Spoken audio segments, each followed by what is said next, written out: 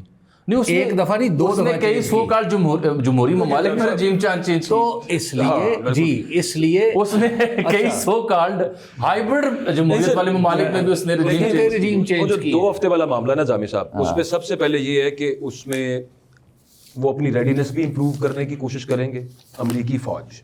اس کے علاوہ this is a hallmark of Donald Trump's negotiation style کہ جہاں پہ وہ اپنی مینٹین کرتا ہے انپریڈکٹیبلٹی. اور جیسے اس نے کہا تھا I may do it, I may not do it, nobody knows it. ہاں یہ اس نے وال اسٹریٹ جرنل کو اصل میں رد عمل دیا. یہ اس کی وجہ سے. اور پھر آگے آ جائیے اصل میں ان کا آبجیکٹو کیا ہے. وہی جو آپ بات کر رہے تھے نا، 3 ممالک یورپین یہ کہہ رہے ہیں کہ آپ زیرو کر دیں نیوکلیئر انریچمنٹ. ایڈمرل مائک میکملن نے 2009 میں ایک اسٹڈی جو کہ ابھی تک امریکہ میں it is considered as true کہ ایران کا پروگرام آپ روک کیسے سکتے ہیں، اس کے 2 ہی طریقے ہیں. ایک بوٹس آن گراؤنڈ، یا دوسرا آپ ان کے ساتھ نیوکلیئر ڈیل کریں جس میں وہ بیئر منیمم پر اپنی انریچمنٹ رکھے. تو بیئر منیمم والا تو آپ بتا رہے ہیں کہ وہ معاملہ نہیں ہو رہا، تو ختم ہو گیا. دیکھیں نا وہ ختم ہو گیا. تو اب ان کو چاہیے ہوں گے بوٹس آن گراؤنڈ.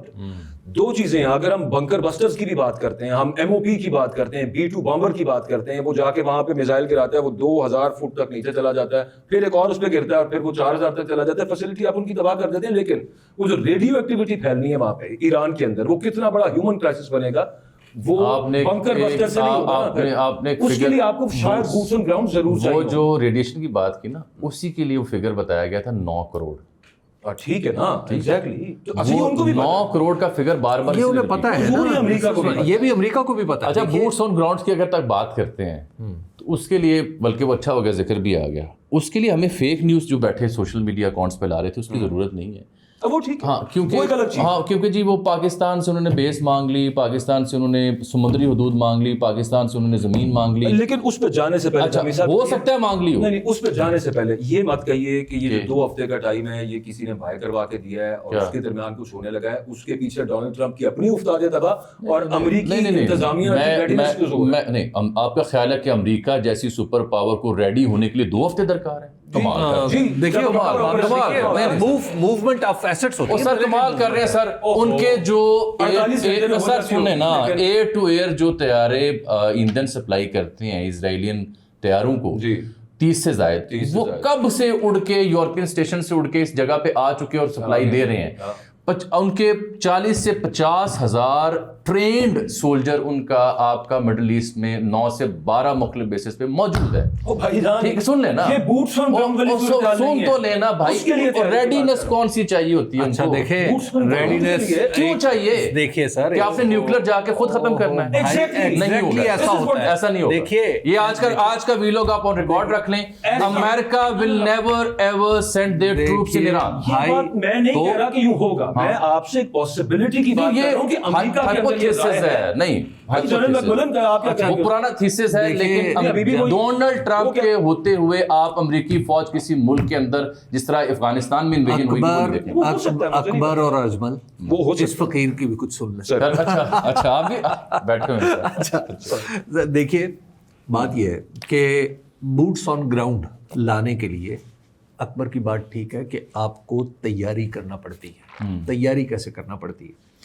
آپ نے انشور کرنا ہے کہ آپ کا ٹارگٹ جو امریکن اسٹریٹجی ہے وہ یہ ہے کہ مسلسل فضائی حملوں سے اس کو نرم کر دیا جائے, اس کو بالکل ڈھال کر دیا جائے. جب فضاؤں پہ آپ کی حکمرانی قائم ہو جائے تو اس کے بعد پھر آپ کا دہراول دستہ جو ہے وہ بھی پہلے ٹینک آگے اور پھر اس کے پیچھے پیچھے انفینٹری داخل ہوتی ہے. یہ ایک طریقہ جگہوں پہ اور مخصوص جگہوں پہ.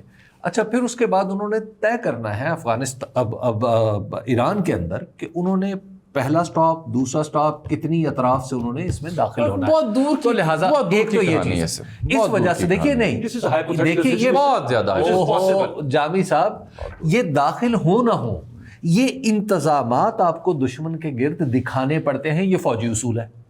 اچھا, اب ایران پہ اب تک انہوں نے ایک فائر بھی نہیں کیا امریکہ نے براہ راست. اچھا, گو کہ جو ہو بھی رہے ہونے کے توسط سے. آپ ذرا تصور کریں کہ جب یہ ان 2 ہفتوں میں, اس کے ایک فلپ سائڈ ہے اکبر, وہ یہ ہے کہ اگر ان 2 ہفتوں میں آپ نے ایجیٹیٹ کیے رکھا ایران کو اور ایران نے ایک امریکن کشتی بھی گرا دی, بہانہ مل جائے گا, ان کو بہانہ مل جائے گا. ٹھیک ہے نا, یہ جب ساری چیزیں ہو, جب یہ نقشہ جنگ کا جب آپ بنایا جا رہا ہے نا, ایک فوجیوں کے ذمہ لگا ہوا ہے. میں وال اسٹریٹ جرنل کی سٹوری پہ 100% بلیو کرتا ہوں کہ وہاں پر جو انہوں نے فوجیں ہیں ان کو حکم دے دیا ہوگا کہ آپ اپنا کام کریں. اور دیکھیے, اعلان جنگ صدر نہیں کرتا, یہ امریکہ میں ذہن میں رکھیں, اعلان جنگ کے لیے اس کو کئی پروسیسز سے گزرنا پڑتا ہے. سر وار پاورز ایکٹ ہے 1973 کا ان کا. اچھا, امریکہ کا اس کو یوزلی صدور میں سے بائی پاس امریکہ کا صدر کرتا کیا ہے؟ امریکہ کا صدر فوجیں موو کرنے کا اختیار رکھتا ہے. ہاں بالکل, جیسے اس نے فوجیں جیسے اس نے اپنے بحری بیڑے موو کیے, انہوں نے کہا اچھا جی وہاں سے ساؤتھ چائنا سی سے نکلو, یہاں پہ آ کے کھڑے ہو جاؤ, فلاں جگہ سے نکلو, فلاں جگہ سے آ جاؤ, فضائی قوت فلاں جگہ مجتمع ہو جائے, فوجیں یہ والی پوزیشن اختیار کریں. کیسے ہائپوتھیسس پہ آپ بات کریں یہ اس کی ساری بیس چیزیں ابھی knowing Trump and knowing Trump's government style اور اس کا جو کلیم کر کے آیا ہے اس کے اپنے ریپبلکن سینیٹرز جو ہیں ان کی ریزولوشنز آ رہی ہیں, ان کے اندر ایک رائے تقسیم ہوتی دکھائی دے رہی ہے. ایک منٹ ٹھہرے نا, میں کیوں ڈالنے کا دعویٰ کروں, میں تو چاچا تھا منڈا لگ رہا ہوں. میں یہ کہہ رہا ہوں کہ آپ امریکہ کے اندر کیا آوازیں اٹھ رہی ہیں اس پہ بات کریں. امریکہ میں اس کی اپنی پارٹی کے سینیٹرز کہہ رہے ہیں کہ ہم براہ راست مداخلت کے حق میں نہیں ہیں, کیونکہ جب تم نے میگا کا نعرہ لگایا تھا, میک امریکہ گریٹر اگین, ہم اس لیے تمہارے ساتھ آئے تھے. یہ جو لوگوں نے ووٹ دیا تمہیں اس لیے دیا تھا کہ تم نے کہا تھا ہم نے جنگیں نہیں لڑنی, تم نے نیٹو کا کلا کما کیا, تم نے فلاں فلاں یو این کے اداروں میں جہاں امریکہ پیسے دیتا تھا جنگوں کے لیے, نہیں آن ریکارڈ ہے نا, وہ تم نے واپس دھکیلی کہ یہ ہم نے کام نہیں کرنا. ایک منٹ ہے نا, اور تم نے کہا کہ افغان جنگ میں فلاں غلطی کی, فلاں زیادتی کی, تم یہ سب چورن چٹنی ہمیں پڑھانے کے بعد ہماری گفتگو اسرائیل کے ساتھ کہیں اور نکل گئی. ڈونلڈ ٹرمپ نے یہ سارا تھیسس اپنے ووٹر سپورٹر کو دینے کے بعد کہا کہ اس لیے مجھے موقع دیجیے کیونکہ میں یہ دعوے کر رہا ہوں اور یہ کام پرانی گورنمنٹ نے غلط کیا ہے, جنگیں نہیں لڑنی, اس لیے مجھے ووٹ دیں. لوگوں نے دیا. اب وہی لوگ اس کے درپے پہ ہیں, اسی کی پارٹی کے سینیٹرز اور کانگریس مین اسے خطوط لکھ رہے ہیں, ٹویٹس کر رہے ہیں, اور وہاں مباحثے ہو رہے ہیں کہ صاحب براہ راست. یہ ایک سے زائد فیکٹرز ہیں جس کی وجہ سے ڈونلڈ ٹرمپ نے ٹائم بائی کیا ہے. وہ چاہتا ہے دیکھیں, اور ڈونلڈ ٹرمپ اس کے ہدف ہے نوبیل پیس پرائز کے اوپر.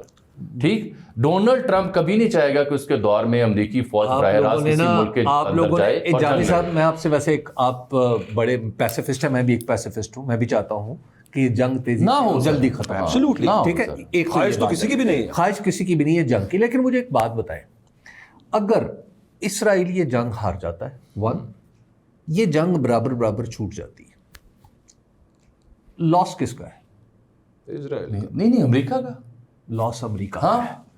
امریکہ کو ایک ویزیبل ڈیفیٹ آف ایران چاہیے, ٹھیک ہے, صحیح ہے, اور ایک ویزیبل وکٹری آف اسرائیل چاہیے. وہ دو طرح سے. اچھا, یہ اب دو طرح, اب یہاں پہ آ گیا دباؤ ڈال کے, یا دباؤ ڈالیں, گھیرا ڈالیں, فوجیں سیدھی کر لیں جناب, نشانے پہ رکھ لیں, ہاں جی وہ والا وہ جو آیا جو غوری پھر صلح کر لیں جی, معاملہ وہاں پہ لے آئیں, زیرو انریچمنٹ میزائل پروگرامز اسکریپڈ, اور رجیم چینج, چلے چھوڑ دیں رجیم چینج کو.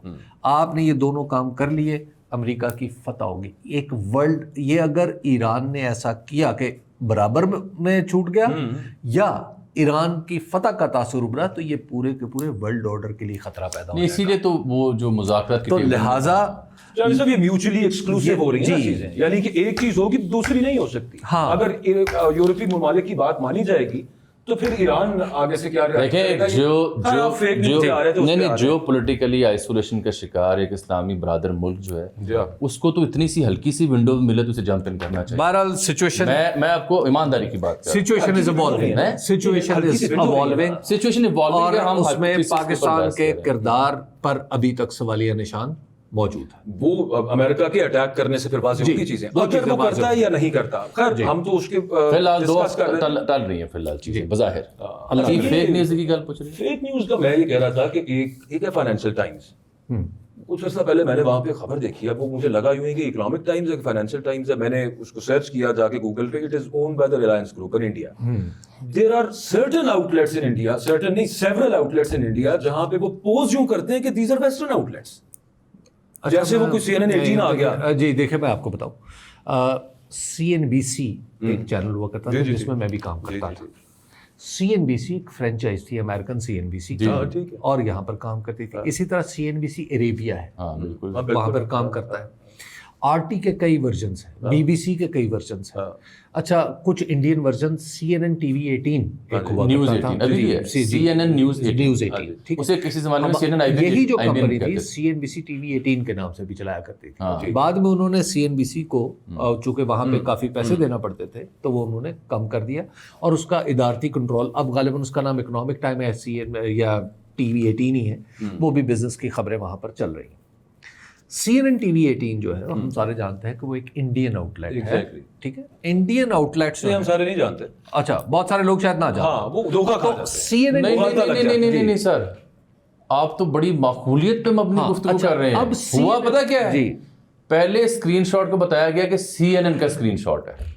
اچھا, اب عالمی میڈیا, ہاں جی, پھر وضاحت کی گئی کہ یہ انڈین میڈیا ہے. اور تیسری بھی سن لیں, یہ سرے سے ہی CNN نیوز 18 کے اوپر یہ بمپر نہیں چلا ہوا. اچھا لوگوں کو یہ تو بتا دیں کہ CNN TV 18 کا جو اسکرین شاٹ چل رہا ہے اس میں کہا کیا گیا؟ اس میں کہا گیا جی پاکستان سے بیسز سمندری حدود پاکستان جی پاکستان سے زمینی حدود، پاکستان سے بیسز، اور وہ ایران پہ حملہ کرنے کے لیے مانگ. اچھا یہ کامن سینس کی بات ہے، یہ تینوں چاروں کامن سینس کی بات ہے.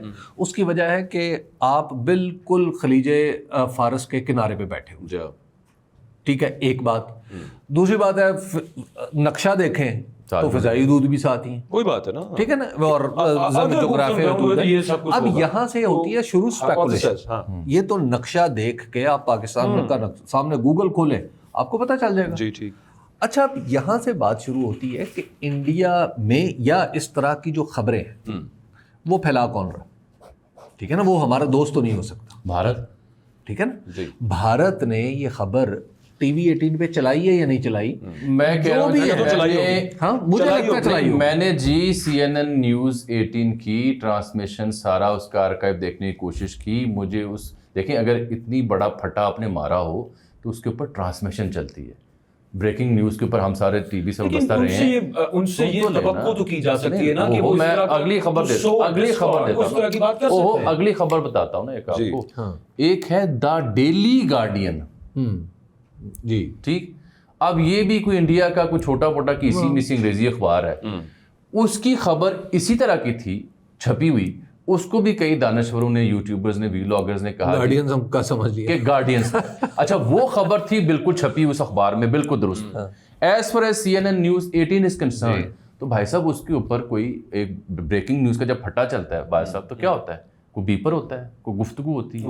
بعض اوقات ایک مٹھ ہے نا، میں عرض کر رہا ہوں وہ سرے سے نہیں تھا، وہ فیک تھی.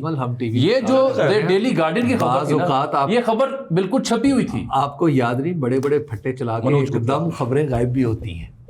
بالکل ہوتی ہیں کہ نہیں ہوتی؟ اور سر پاکستان کے مخالف خبر انڈیا کیوں آف کرے گا؟ دیکھیے اب یہاں پہ ہو سکتا ہے انڈیا میں نے یہ، میں اس بات پہ میں شک کا اظہار کروں کہ ہو سکتا ہے چلائی ہو. ہم نے سر یہ میں سامنے بیٹھا ہوں، ہم نے ایک دفعہ بیت اللہ محسود مار دیا تھا اور پھر 15 منٹ بعد نکل آئے تھے. تو بہت ساری ایک دفعہ ایک ٹی وی پہ کہنے کا مقصد ہے اگر خبر درست ہے تو ڈیلیٹ کیوں کر رہے ہیں آپ باجو صاحب؟ آپ سر ڈیلیٹ کیوں کر رہے ہیں جامی صاحب؟ ایک خبر آئی تھی کہ چین نے بھارت کی پوری کو پتہ نہیں ریجمنٹ تباہ کر دیا، یاد ہے؟ وہ بھی پھٹا چلا تھا، پھر غائب ہو گئی تھی. میرا مسئلہ یہ ہے سر، سادہ سا میرا مسئلہ یہ ہے کہ فیک نیوز جو ہے اس کا ہم بڑی تیزی سے شکار ہوتے ہیں، بالخصوص جب کوئی مقبول ہینڈل اس کو پروموٹ کرتا ہے، وہ بڑا پرابلم کریٹ کرتا ہے. پاکستان، ہم سب پاکستانی ہیں، ہمیں اس حکومت پہ اعتراض ہو سکتا ہے، ہمیں اس سیٹ اپ پہ اعتراض ہو سکتا ہے، اور ہزار ہو سکتے ہیں، ہونے چاہیے، ہمارا کام ہے تنقید کرنا. لیکن ایسی فیک نیوز جس کی وجہ سے پروپیگیشن کو بہت انسٹیگیشن ملے یا گڑبڑ ہو اور آپ کسی اور کا ایجنڈا ٹو کریں، آئی تھنک دس از. دیکھیں ایک تو نا میں آپ کو عرض کروں، خبر کے لیے ہمیشہ آج کی دنیا، ہم جب رپورٹر تھے تو ہمیں کہا جاتا تھا کہ آپ نے خبر کے 2 سورسز لینے، ٹھیک ہے.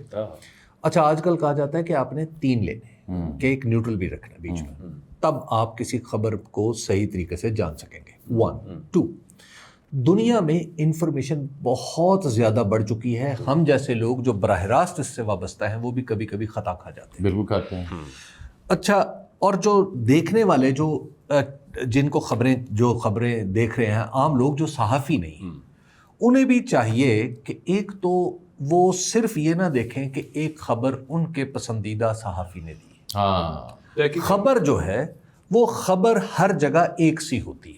صحافی کو خبر پسند آئے یا نہ پسند آئے، صحافی کبھی حقائق کو توڑتا مروڑتا نہیں ہے. چلو اسے ڈن ہو گیا. تو لہٰذا یہ جس نے بھی کیا ہے. اور تیسری بات، ایک ملک کے بارے میں خبر جب دوسرے ملک میں سے آ رہی ہو تو اس کو چیک کرنا، اور پھر وہ بھی دشمن ہو تو اس کو تو کئی بار چیک کرنا چاہیے اور تبھی اس پہ بات کرنی چاہیے. اب جس نے بات کی ہے، جس کسی نے بھی کی ہے، انہوں نے صحافتی نادانی کا ثبوت دیا ہے، بالکل ٹھیک، اور اپنی کم آموزی کا بھی ثبوت دیا ہے، اپنی اپنی پروفیشنل صلاحیت کے اوپر بھی سوالیہ نشان لگوا لیے جذباتی ہوگا. جذباتی ہو کے.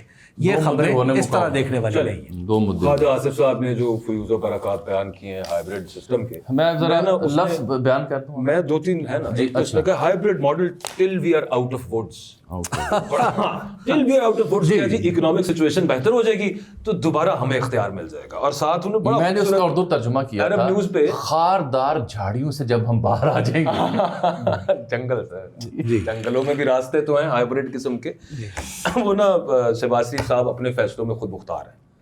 He is independent in his decisions. یہ کس نے کہا ہے؟ یہ آپ کے وزیر دفاع ہے نا. اچھا, مجھے نا اس سے وہ لطیفہ یاد آ گیا, وہ گھر میں ہسبینڈ وائف والا نہیں, ہسبینڈ نے کہا کہ بڑے بڑے فیصلے کہ چین کو ایران پہ ساتھ دینا چاہیے, یا پاکستان بھارت میں سے کس کی ٹیم بہتر ہے, یا ایران کے معاملے میں امریکہ پڑے گا کہ نہیں, یہ فیصلے میں کرتا ہوں, باقی جو خرچہ کہاں کرنا ہے, پکنا کیا ہے, چھوٹے چھوٹے فیصلے میری بیوی کرتی ہے. دیکھیے میں اس انٹرویو کو سنا جب میں نے آج ہی عرب نیوز پاکستان, جی عرب نیوز پاکستان کے ایڈیٹر نے یہ انٹرویو کیا ہے, آیا ہے, اور وہ اس کا ظاہر ہے انہوں نے اس کی ویڈیو بھی دی ہے. میں اس انٹرویو سننے کے بعد مجھے اس بات کا احساس ہوا ہے کہ پاکستان کے اندر جب حکومت یہ کہتی ہے, اور یہ تجربہ ہے ہمارا, جب یہ حکومت کہتی ہے نا یہ ہائیبرڈ سسٹم ہے, اس کا مطلب ہے یہ ہائیبرڈ سسٹم نہیں ہے, یہ صرف ایک ہی سسٹم ہے. حکومت اس میں صرف شامل باجا ہے, ایک جملہ, اس کے سوا ان کا کوئی رول ایک لفظ کا, ایک لفظ میں تبصرہ ختم کرتے ہیں. یہ فیس سیونگ ایک چھوٹی سی, میرا تو خیال ہے کہ یہ اعتراف کر کے فیس سیونگ نہیں, اپنے منہ پہ کچھ مل لیا گیا ہے, بس کوشش. اچھا, اور ابھی ہم نے, میں تو اس دن سے, جس دن سے الیکشن ہوا 8 فروری کا, میں اس دن کے بعد سے, اور بالخصوص جس دن مارکو روبیو نے فون کیا چیف آف آرمی اسٹاف کو 11 مئی کو, 11 مئی کے بعد یہ حکومت یہ ہائیبرڈ نہیں ہے. یہ اس حکومت کا کردار, مارکو روبیو نے ویسے شہباز شریف صاحب کو بھی آج فون کیتا سی, میرا خیال ہے ظاہر ہے انہوں نے کہا وہ بھی بیٹھے ہیں تھوڑے سے پیار محبت. تو اس حکومت کا کردار اب اتنا بھی نہیں ہے کہ جتنا آٹے میں نمک کا ہوتا ہے. اس حکومت کو کسی پولیٹیکل کیلکولیشن میں, کسی سیاسی تجزیے میں اب زیرو سمجھا جائے. جو ملاقات کیسی ہوئی پہ بھی روشن ڈالی تھوڑی سی. ایک اس میں رہ گیا نا بیچ میں. اچھا, بار بار جو ان کو پراڈ کیا گیا, انٹرویو بڑا زبردست کنڈکٹ ہوا ہے, تو اس میں ایک جگہ پہ انہوں نے یہ بھی کہا, انہوں نے کہا اچھا when there is a difference of opinion something like that, the word was like such, انہوں نے کہا ایسا کبھی موقع ہی نہیں آیا. اچھا ویسے ان کے بڑے ڈیسیژن ہم کرتے ہیں. ایسے ایک بات عرض کروں, ایسے اس کی تو تائید تمام ذمہ دار صحافی کر سکتے ہیں. ہاں ٹھیک ہے, دیکھیں جی, نوئنگ پرائم منسٹر صاحب جتنے اچھے ان کے مراسم ہیں فوجی اسٹیبلشمنٹ سے ہمیشہ سے رہے. باجوہ صاحب کی خواہش تھی قبلہ, آپ کو دیکھیں باجوہ صاحب کی, جنرل قمر جاوید باجوہ کی خواہش تھی کیا کہ ایسا سگڑ جو ہے نا سر, جو گردم اب آپ دیکھیے یہ جو ہمارے وزیر اعظم ہیں یہ مکمل طور پر آزاد ہیں یہ فیصلہ کرنے میں کہ صبح کیا کھانا ہے. ہاں صحیح ہے. لنچ میں کیا ہوگا, رات کا کھانا اگر انہوں نے خود کھانا ہے, اگر وہ کہیں اور پنڈی یا کسی جڑواں شہر میں سر تہاڈی گل سونی تو وہاں جا کے تو ظاہر ہے مہمان جس کے مہمان ہو پھر فیصلہ وہ کرتا ہے. سر ہم آہنگی پائی جاتی ہے اداروں کے, ایک سیکنڈ. اچھا, اس کے بعد پھر یہ تو انہیں مکمل طور پر ان کے فیصلے. اچھا, میرا خیال ہے کہ ہاں آج کل ایک ریس بھی لگی ہوئی ہے اسلام آباد میں. اسلام آباد میں جو ریس لگی ہوئی ہے نا, اس ریس میں آپ کو پتہ ہے کہ ایک پاکستان کے بڑے سیاستدان کو یہ مشورہ بھی دیا گیا کہ آپ کو اپنے کام کرنا چاہیے اپنے آؤٹ فٹس پہ, اور جناب علی ان صاحب نے مکمل طور پر اپنے کپڑا پہن سہن بدل لیا. جی جی ایسا ہی ہے, ٹھیک ہے, ریویمپ کر لیا, ری ویمپ کیا ہے. سر ہم نہ چھیڑو, یہ ریس لگی ہوئی ہے. میں تمہیں یہ دساں کہ انہوں نے کہڑے کہڑے ڈیزائنر رابطہ کیتا. بس اب چھوڑ دیں. اچھا بہرحال جی اس یہ جو خواجہ صاحب کا اور اعتراف ہے عین ممکن ہے وہ سیاسی شخصیت کسی وقت پاکستان کی وزیر اعظم ہو. جی اچھا ساتھ ویسے انہوں نے یہ بھی کہہ دیا یہ آئین میں نہیں لکھا ہوا, نہیں لکھا, لیکن یہ بڑا بہترین, لیکن انہوں نے کہا 90 میں اگر ہوتا تو اچھے ریزلٹس ہوتے. خیر بھائی صاحب یہ بات یہ ہے کہ اس سٹوری کو اگر آپ جوڑیں نا اگلی سٹوری سے بھی تو ہلکا سا لنک آپ مزید نکال سکتے ہیں, کشید کر سکتے ہیں اپنی مرضی کا تجزیہ, کہ یہ اب سوال یہ ہونا چاہیے کہ ملاقات ہوئی کیسے, کن لوگوں نے کروائی. اب آبویسلی سب سے پہلی بات تو ہے سینٹ کام ہوگا, خفیہ ادارے ہوں گے, سفارتکار ہوں گے. اس میں پہلا جو کہانی شروع ہوتی ہے, کچھ معلومات شاہ صاحب کی ہیں, مرزا شاہ صاحب کی, کچھ فقیر کی بھی ہیں. وہ کہانی شروع ہوتی ہے جو میں نے اسی تھرڈ امپائر کے پلیٹ فارم پہ ایک انتہائی بااثر امریکی ڈپلومیٹ کی کہانی ہلکی سی ڈسکس کی تھی. ان کے جناب محسن نقوی صاحب سے بڑے اچھے اور مضبوط تعلقات ہیں. تو اس کا آغاز ان دونوں کے اچھے تعلقات سے شروع ہوتا ہے, جس میں اس کاوش کو لے جایا گیا مڈل ایسٹ تک. وہاں پہ ایک بزنس مین ہے جن کے رائل فیملی کے ساتھ بڑے گہرے مراسم ہیں, اور وٹکوف کے ساتھ بڑے ذاتی تعلقات ہیں, جو کہ میٹنگ میں بیٹھے بھی جو مشرق وسطیٰ کے لیے خصوصی ایلچی ہے اسٹیو وٹکوف. جی تو وہاں جب وہ وہاں تک پہنچتی ہے کہانی, تو پھر ایک میجر جنرل رینک کے آفیسر پاکستان میں جو شاہ صاحب کے بقول وہ جاتے ہیں واشنگٹن, اور وہاں پہ جا کے اس دورے کی بنیاد رکھتے ہیں عملی طور پر. پھر پینٹاگون اور سینٹ کام کے حکام سے براہ راست معاملات ہوتے رہے. ایٹ دی اینڈ جب اسٹیو وٹکوف کی رسائی ہوئی ٹرمپس کے دربار میں, اور تو اس نے پھر یہ ہی گاٹ اٹ ڈن, پھر اس صورت میں ملاقات. جامی صاحب اب میں نے محسن نقوی صاحب کا آغاز کسی وجہ سے کیا ہے. یہ ملاقات جیسے بھی ہوئی ہو گئی, اب اس ملاقات نے بہت کچھ بدل ڈالا ہے. جی ہاں بات یہ ہے انپریسیڈنٹڈ ملاقات. جی الجزیرہ نے لکھ دیا ہے یہ ملاقات سب کچھ. آج آپ کے ڈان کا اداریہ کی سرخی ہے سر, پاورفل لنچ. جی کہا یہ جاتا ہے کہ پاورفل ڈنر تک کو پلان ہے ساڈا. ہاں بالکل ہے, لیکن اس سے پہلے علی جان کو ٹینشن یہ ہے کہ ورنہ اس کی چابیاں ٹسوری صاحب نال کیوں لے گئے.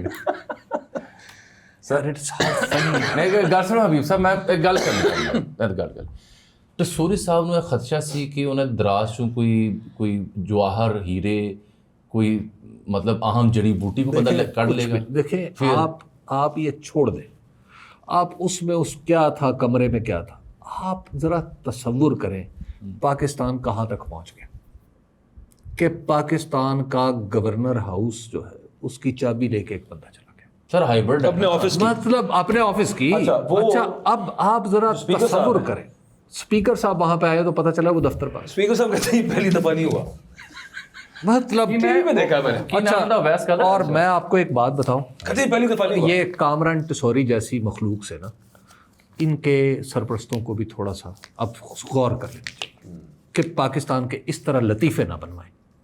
قبلہ میں آپ سے عرض کروں, ایک زمانہ آیا یہ جو ہمارے اکابر ہیں, ایک زمانہ آیا, یہ ہمارے اکابر نا کچھ غور کر لیں کہ کس طرح کے لطیفے پاکستان کے اندر جنم لے رہے ہیں, اور اتنے معزز اتنے عزت والی جگہوں پہ. آپ کی اپیل ہے.